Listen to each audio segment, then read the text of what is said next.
So, the Avengers Doomsday delay could cost Marvel big money, but not nearly as much of a cost as their reputation when apparently what gets revealed as to why there is a delay, because apparently it's very juicy, according to an insider. So let's take a look at this. Again, this is kind of like a state the obvious scenario that it's going to cost tens of millions. Yeah, obviously. Not a massive stretch, but for a film which is already costing a lot of money, to delay it is insanity. For any number of reasons, actually. I mean, if you're going to delay it because of the Trump tariffs, you know, things shot outside of the States, then brought in, subject to a big tariff. The delays are going to cost you more money. You're going to have to pay more money in the long run. Bit of a weird thing to do. If it's because you, I don't know, don't have a script locked in yet and the cast locked in yet, well, that's pretty dumb, isn't it? Allegedly, it's something even worse, something even juicier. So it remains to be seen. We'll take a look, but please do hit subscribe. If you are new here, do turn those bell notifications on. So let's have a look at this. When this initially dropped, this Doomsday delay thing, I was like, this is mad. It is insane. And I went through a whole host of reasons as to why they could be doing it. I tried to play devil's advocate, but I still can't really figure out any logical reason as to why, aside from ranking competence from Marvel executives, right? Like, you just not, if it's the Trump tariffs, you know, on Hollywood, you're still not going to delay it because it's going to cost you even more money, unless it's in the weird hope that he's going to, you know, release the tariffs. But that's a big risk. That's a big risk. You know, that's something which is going to cost you a lot of money, with only a potential chance in the long run that it won't cost you even more. That's not good, is it?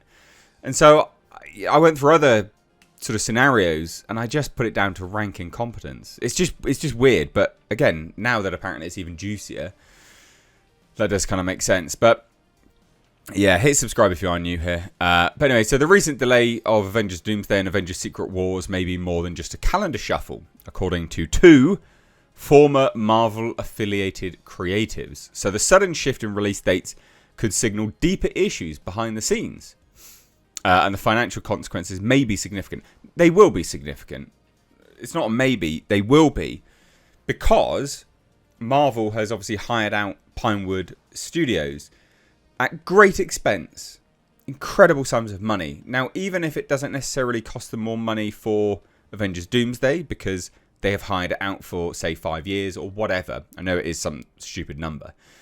That's still costing them money in the long run, because if you're smart, you've got, I don't know, I've hired a studio for 5 years. If I can make 20 films in that time, brilliant. I have the potential to make even more money, don't I? The studio space hire is the same regardless, but if I say make 5 films in that time, then my profit is down, isn't it? So it will cost them more money, even if it doesn't physically cost them more money, because it's eating into other film time, effectively. But not only that, it's going to cost them more money because they're going to have to put cast and crew on retainers that are going to have to go away and come back and go away and come back.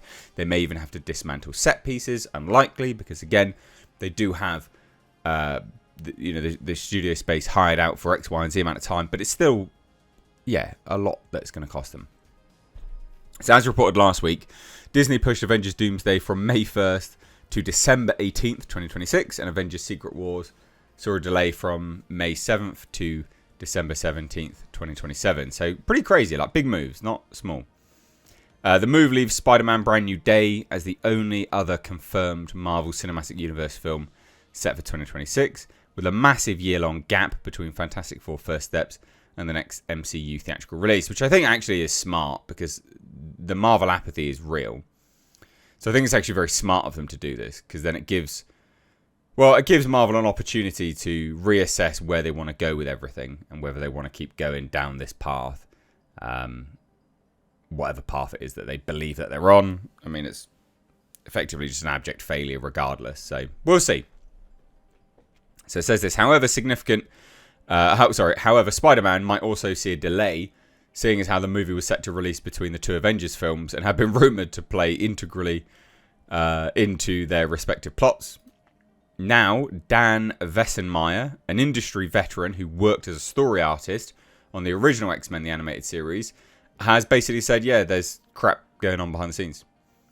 Someone will break the details behind the new MCU film's delay soon enough, and it'll be juicy.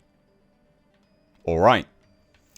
That studio does not want to give up that early May launch window this far into production easily. Going to cost them in multiple ways, which it will. I mean, a summer release, yeah, that's going to cost them money.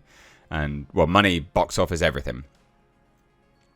So the May release slot has long been a prized launch pad for Marvel's biggest films. It's the same weekend that propelled the original Iron Man and many subsequent MCU blockbusters to massive global hauls. Giving up that space voluntarily, especially for a project as massive as Doomsday, would not come without a fight. Or just resignation of defeat, I guess. It's not even a fight. You could just be like, oh, yeah, we need to do this. There's something going on. So backing up Vesemar's remarks was former X-Men 97 showrunner and Blade film writer Beau DeMayo, who has become an increasingly vocal critic of Marvel's recent direction since his unceremonious exit from the Disney Plus animated revival series. So he said the following. Agreed, when I was on Blade, the process of delaying even a month was incredibly difficult and expensive. That's hilarious considering Blade's how many times Blade's been delayed. Oh, that's so funny. And complicated logistically. We're talking tens of millions to delay sometimes, especially with a cast this expensive and large. He goes on to say a little bit more here. Sorry, so we'll expand. There's something much larger going on here beyond just Spider-Man, which has become an issue as Marvel's recent flops has convinced Sony to reconsider how much they need Marvel Studios. Ooh, interesting. I'm still hopeful and confident Fantastic Four can turn this downward spiral around. It can't.